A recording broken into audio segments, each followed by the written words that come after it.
જય માતાજી।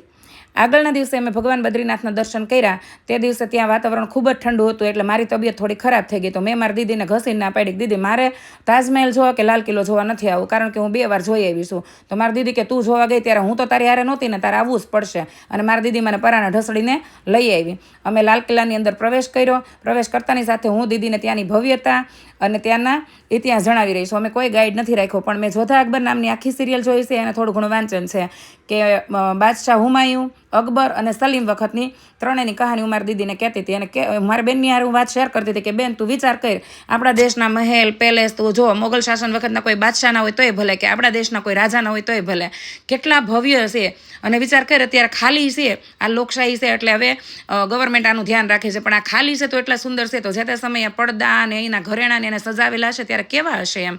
તો આપણે ખાલી વિચાર કરીએ તો આપણે ત્યાંની ભવ્યતાની ઝાંખી થાય એમ। દીદી કે સાચી વાત છે।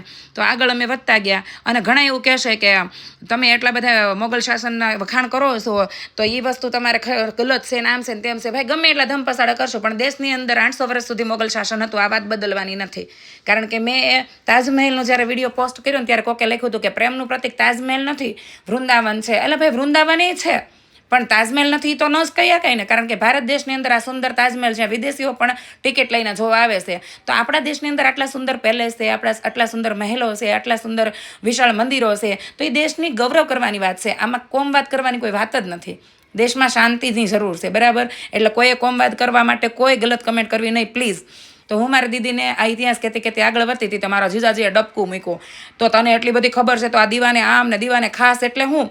મેં તો જો જીજાજી, જ્યારે ન્યાય કરતા ને અકબર બાદશાહ, ત્યારે આમ પબ્લિક હોય ને, કે જે પબ્લિક છે એના માટેનું ન્યાય કરવાનું હોય ને, ત્યારે આમ ભરતા, દીવાને આમ ભરતા અને ત્યાં એનું પ્રોબ્લેમનું સોલ્યુશન લાવતા। અને દીવાને ખાસ કે બાદશાહની બહુ બધી બેગમો હતી ને બહુ બધી એની દાસીઓ હતી, તો ઘર હોય અહીંયા વાસણ ખખડે, ભાઈ આપણે 4 માણાનું ઘર હોય તો બગડાટી બોલતી હોય, તો એની જે અંદરની પ્રોબ્લેમ હતી ને એ ત્યાં સોલ્વ કરતા દીવાને ખાસમાં।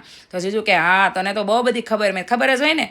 પછી અમે ત્યાંથી આગળ વધીને આવતા રહ્યા છીએ તાજમહેલ જોવા। તો મારું અહીંયા શૂટ ચાલુ હતું, તો એ ભાઈ સાથે થોડીક હું ટકરાઈ ગઈ। તો લાસ્ટ વિડીયોમાં કોઈ લખ્યું છે કે કૃષ્ણાબેન તમને બહુ એટીટ્યુડ છે, તમે ઓલા ભાઈ સાથે ટકરાઈને ગયા। એટલે ભાઈ રીલનું શૂટ હાલતું હતું ને હું જાતી હતી ને ભાઈ અચાનક જ ટકરાણા છે, પણ આવો કહીને પાણીમાંથી પૂરા કાઢવાવાળા બહુ મળવાના છે। પણ આવી વસ્તુને નોટ ન કરવાની હોય, તમારે જે જોવાનું છે ને એ જોઈ લેવાનું, બરાબર? તો જુઓ કેટલો સુંદર છે તાજમહેલ। હા, મેં અંદર જવા માટે ક્યારેય લાઈનમાં નથી ઊભી રહીને, કોઈ પણ જગ્યાએ નથી ઊભી રહી। તો તમે જોઈ શકો છો આ તાજમહેલમાં લાસ્ટ બેન્ચ ઉપર બેઠી છું, ત્યાં મેં આનો ફોટો લીધો છે અને કેટલો સુંદર દેખાય છે। ઉપર વાદળ અને આ ઝાડ, એકવાર જાજો તાજમહેલ જોવા, જીવતા મરતા, બહુ જ સુંદર છે, શાંત